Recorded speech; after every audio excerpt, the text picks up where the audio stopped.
If I had to do it all again, work-wise, what would I do? My current occupation is a software developer. Career has ended for me now because due to ageism, I just cannot get a job in that. And I've been unemployed for over 4 years. So if I could go back in time to when I was younger, what would I do? And what would I do differently? First and foremost, the number one thing I would do is make sure you get a reliable partner. I see lots of comments on the channel about how much they've saved and how good their retirement is and all that type of thing. That might be true. But I also bet you have a reliable partner or no partner at all. If you're like most of us and have had a couple of partners, you will understand how financially devastating that can be, especially when you have children and you have to pay child support for years and years. No matter how much you save and how good you think your life is, whether you own your house or not, you get divorced a couple of times and your investments dwindle to a fraction of what they used to be, and it's very hard to recover from. So that would be my first point. Get a reliable partner or just don't get any at all. So just think of this scenario. I worked with a friend who was older than me, but at that time he was about the same age as I am now, and he actually had 2 mobile phones. So one of them was his normal work phone and family phone, and the other one was his phone that he used to call his Thai girlfriend on. He would go overseas frequently to Thailand and live with his girlfriend, who was only about 30 by the way. They would have some sort of a relationship. So he was quite open about it. He would ring up his Thai girlfriend at work on his other phone, and we were all sort of shaking our heads at his behaviour. But anyhow, push come to shove, and just when he got retrenched and was about to retire, he dropped a bomb and he decided he was going to get divorced. His wife, who had been married with since they were young, had just left her job too and is just ready for retirement, and now all of a sudden he wanted a divorce and they had no choice but to sell the house. So you can imagine how that would upheave your entire financial strategy for your life. So these people were financially well off, they had everything saved, and now all of a sudden they didn't have much at all. So she had no choice but to go back to work and to go rent. And that this is in the 60s. So that's the sort of things that can happen if you don't have a reliable partner. I feel happy for you people who haven't had to suffer that, but you just can't predict life. As much as you think you can, you can't.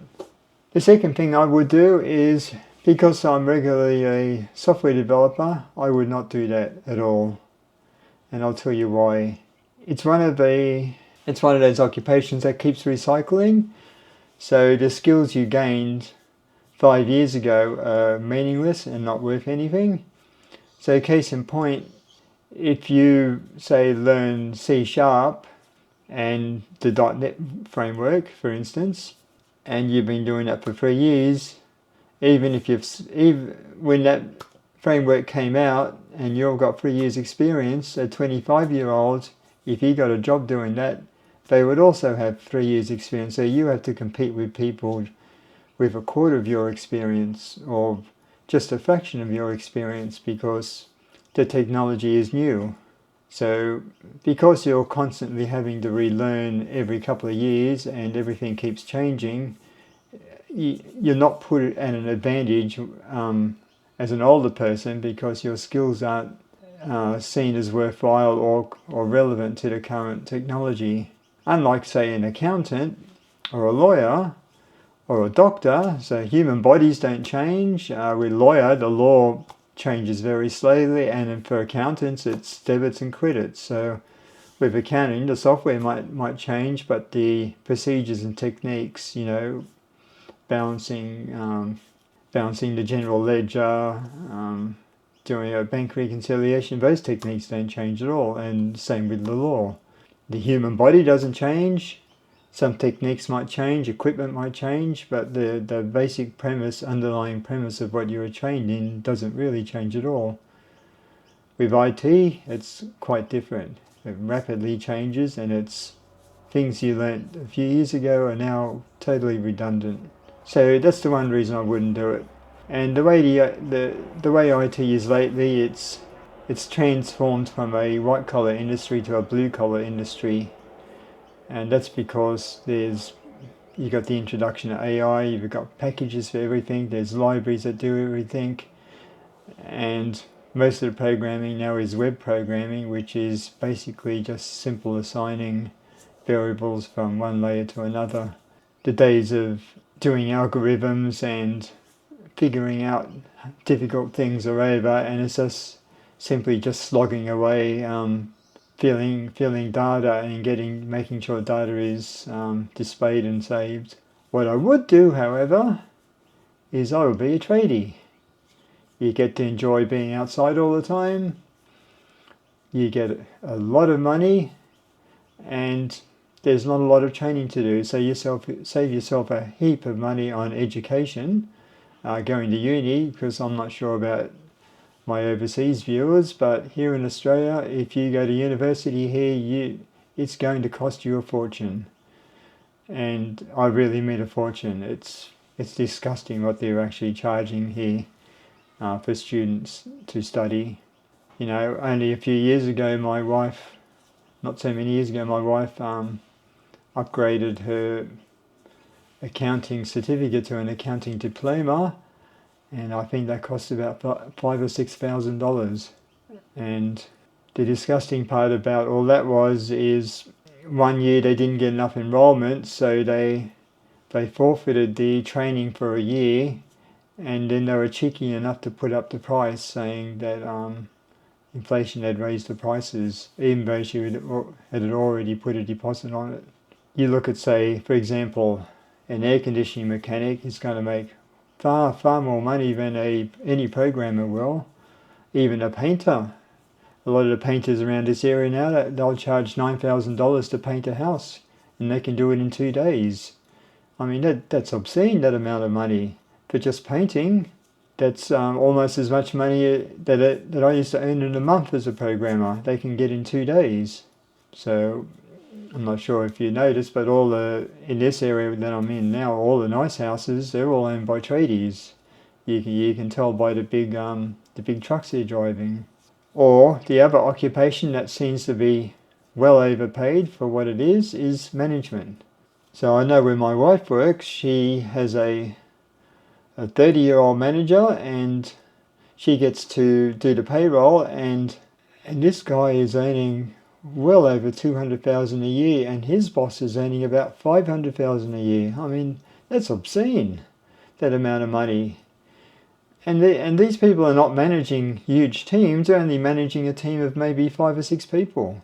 So, to me, managers are well overvalued for the type of input they provide.